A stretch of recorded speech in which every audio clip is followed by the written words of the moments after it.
I'm making this video to be heard. So if anyone is willing to listen, please share this video. To whom it may concern. Love is patient. Love is kind. It does not want what belongs to others. It does not brag. It is not proud. It is not rude. It does not look out for its own interests. And it does not become angry. It is not happy with evil, but full of joy when the truth is opened. It always protects. It always trusts. It always hopes. It never gives up. Love which I never received or learned as a child and has been taken from me as a woman.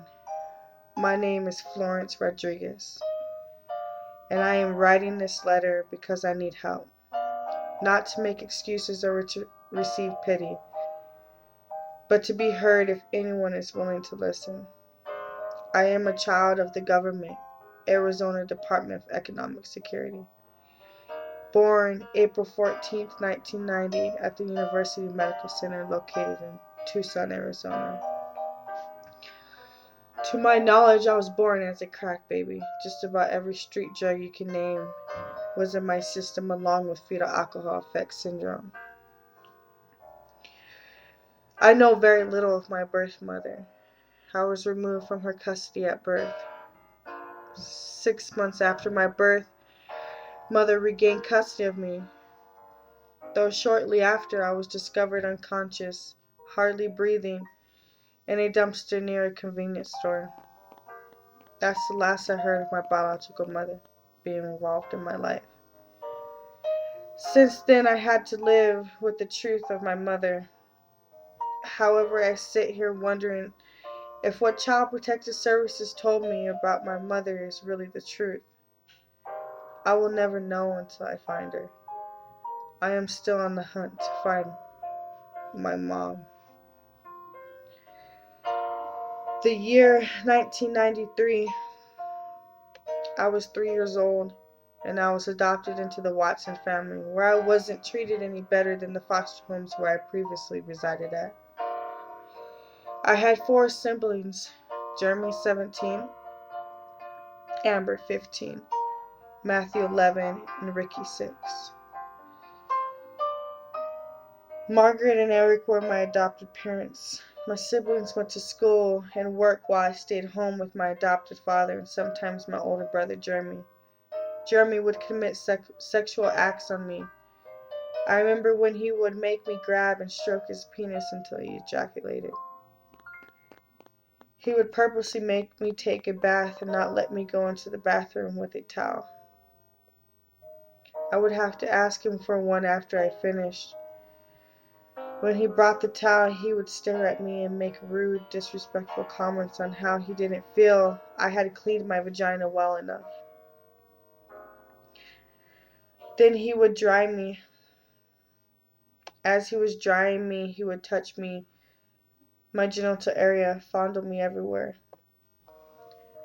This would repeat every time he would babysit me. As I got older, it just got worse. More stroking, more fondling. I cried every time this happened. I couldn't stand it. Every time I would try to ask him to stop, ask him why he is doing this. He would tell me to shut up, to not make things worse. And if I told anyone, not only would I get it from him, but he would also have Daddy talk to me up close. Which meant Daddy would beat me. So every time I would obey.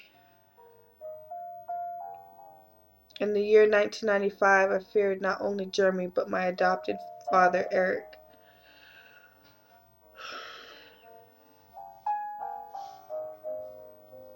Eric would get mad easily. You could say he is a short-tempered man.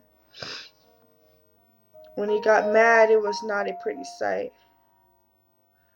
One day he was giving me lunch. He seated me in my booster seat while he sat on the couch and watched his football game. Eric loved his football. He was obsessed, and he was not to be disturbed. While Eric served me a peanut butter and jelly sandwich with a banana and a glass of milk, I got full and also tired, so I asked him to get down. Eric glanced over his shoulder and shook his head no. He said I had to finish everything on my plate, but I couldn't. I was full. I waited, and waited, hoping that he would get me down. I ended up dozing off. Moments later, I was waking up to him grabbing me by my hair and shoving the leftover banana down my throat, smashing it in my face.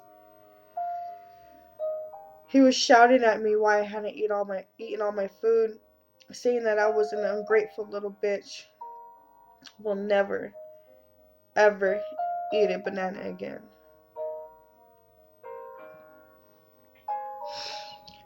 In 1997, I was sitting with my adopted sister, Amber. We were sitting in the living room listening to music on the stereo. Then Eric called me into his room. My gut told me something wasn't right. I knew it couldn't be good. I looked at Amber and she looked back at me. She told me just to go, that it would be okay. When I looked into her eyes told me differently. As I walked into my adopted parents' master bedroom, Margaret was sitting to the right of me at her desk, and Eric was standing between the queen-size bed and the dresser that had a huge oval mirror attached to it. Eric told me to come closer to him. I did as I was told. My heart was beating fast and my legs were shaking so bad I didn't think I could hold myself up much longer. I was scared. His body language seemed like he wasn't angry. It felt like I was waiting there for hours, waiting on him to speak to me, give me a reason for his call. He spoke. He was angry. Very angry. I couldn't comprehend why. He strolled to the closet and came out with his belt. Without warning, Eric started swinging. I knew he wasn't satisfied with the striking of the belt because seconds later he was taking the cord from the nearest electronic device he can get to. It started to whip me with it, shouting at me to shut up. That the more I made noise, the more I would get it. My body hurt. The hitting came harder and harder. Sting, sting, burn, burn. It felt like my skin was coming off my bones. I prayed that it would come to a stop. I bit my tongue, telling myself to stop crying. Don't scream. I looked at Margaret and tried to reach out to her, pleading for help, hoping she would make him stop as he kept swinging at me with that cord and throwing me against the dresser. But no. Margaret turned her back on me. Just as how she turned her back on me when I tried to tell her what her biological son was doing to me. I was alone, scared of my family, my parents. I was an outsider in the family. I was looked at different. I began to run. I began to run away. Any chance I got, I'd run as fast and as far as I could. Each time I ran, the neighborhood police would bring me back to the place I knew as hell. In the year 2000, I was picked up by the neighborhood police. I was arrested for domestic violence against my older brother. 3 hours later, I landed at a juvenile detention center. I spent 3 months there, and I never returned to my adopted home. I was in and out of group homes until I was 18 years old. Till this day, I believe my adopted mother threw me away, threw me back into the system before I could open my mouth about what was happening. When I got arrested. That was her chance to cover herself.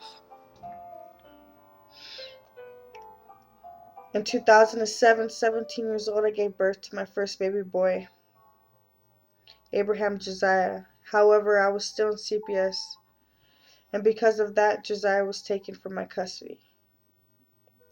In the year 2009, 19 years old, I gave birth to another beautiful baby boy, Angel Uriah. Just before Angel's birth, I was able to regain custody of my son Josiah. A year and a half later, Child Protective Services took custody of my boys for poor money management skills. I lost my job and reported to my CPS case manager about the loss of my employment. She had concerns. I asked her for resources until I could find another job. At the time of the report, I had full custody of my kids. I was maintaining housing with the help of Section 8 and food stamps. Because of my lack of knowledge on spending money unwisely and saving how I was supposed to, Child Protective Services' decision was to take my children.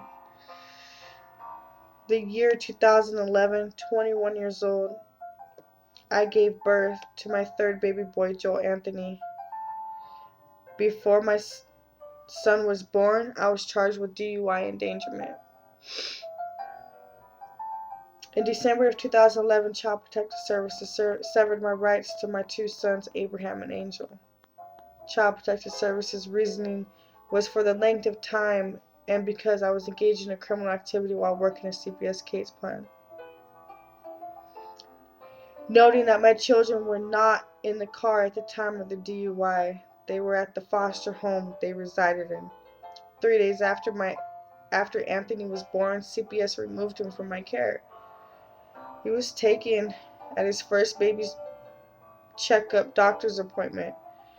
Child Protective Services' reasoning for this was for substance abuse and neglect.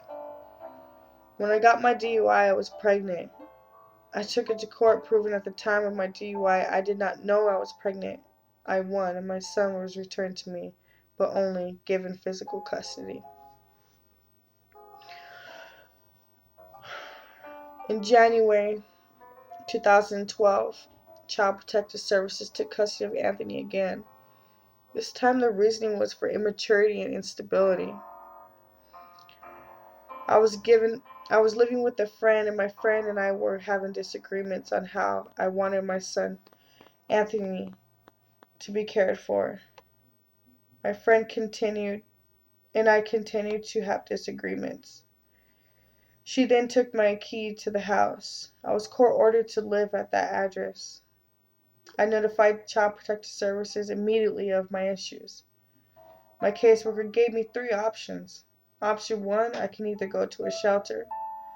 Option 2, live with a friend approved by CPS. Or option 3, CPS can take temporary custody and place Anthony in a home till I regain my own place. I moved in with my friend Erica, who was Anthony's father's cousin's wife. Child Protective Services cleared her, but not everyone living in the home. Child Protective Services told me I could not live there. I was forced to move out once again. I decided to move in with one of Erica's friends. He was cleared.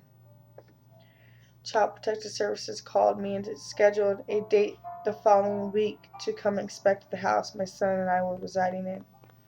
Child Protective Services came on the date scheduled, but there was no inspection. Instead, they removed my son from my custody. My heart was broken. I could not process through my head losing another child to the system. In May of 2012, I was serving my jail time for the driving under the influence of alcohol that I had committed in January 2011. I was on 3 years intensive probation in April of 2012 after serving 90 days of county time. I ended up violating 3 weeks after I was released. I made a huge mistake and underestimated the system's requirements, completely not fully understanding the extent of the consequence. I stopped by Taco Bell fast food restaurant before heading to the halfway house I resided at. Unfortunately, I was considered out of pocket, and my probation was revoked on my first violation. I was booked in Pima County Jail and was sentenced to 1 year county time. Child Protective Services had severed my rights to Anthony.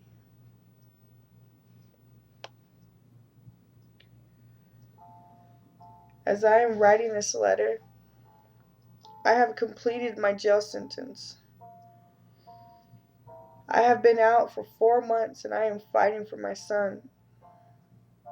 I am working full time and I am asking for help. I do not know whom to turn to for help. I do not want to lose custody of my son Anthony. I am hurting. Every day I think about my children. My children are the ones who keep me going. I am currently doing everything Child Protective Services is asking me of. But yet have I had a visit with my son since my release.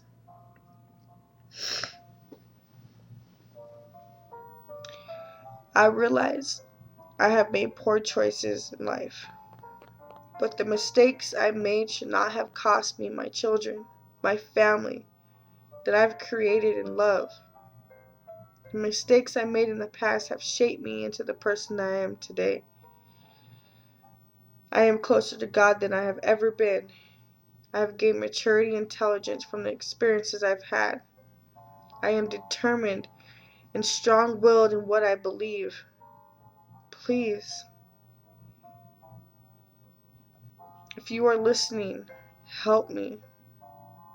What is going on with the Child Protective Service system is wrong, and it needs to come to a stop. Taking my children from me does not benefit me or them. And what I experienced in CPS as a child and as an adult is not what I want my children to experience. I want this horrible cycle to stop. Please give me a chance. I was a victim growing up in the governmental system. And love is what a child needs. And I have suffered. And it took me a while to let go of the anger and bitterness I had for CPS, for what I went through as a child. I know the difference between right and wrong. And I am asking for this help so I can stop this cycle for my children and for the parents and teens that have experienced similar situations. I may have been raised in the system and endured things that no child has been subjected to. But that does not mean that I am a bad parent. I'm currently taking classes to enhance my knowledge on parenting and learning skills and tools it takes to be successful at it. I am a high school graduate, and I am a beautiful, intelligent, outgoing, loving young African American woman. And I have goals, and I have a future. And I'm going to become someone, the psychologist, the chef I want to be, and the model parent I've always dreamed to be.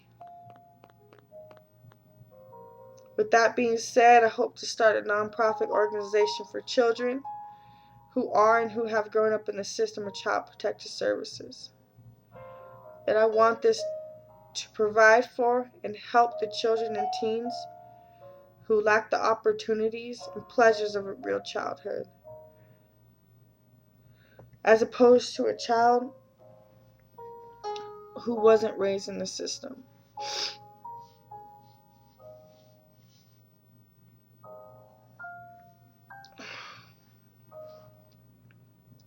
The goal would be to fulfill the missing pieces of a child's life who truly needs it.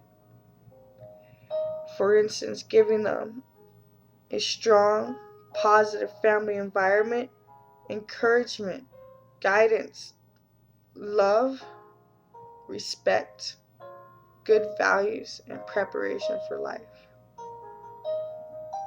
As I said, I am a child of the system, and I know how it is. And I want to be able to stand up and speak for all children, teens, and parents whose voices have been silenced. I will stand strong and I will not go down without a fight. I love my children and I deserve them back. My kids are my family, my life, and my blood. And nobody can give them a mother's love the way I can.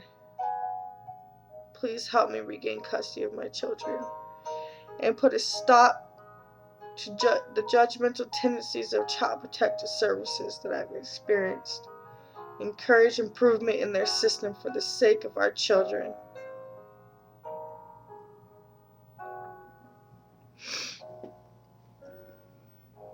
Again, if you're listening,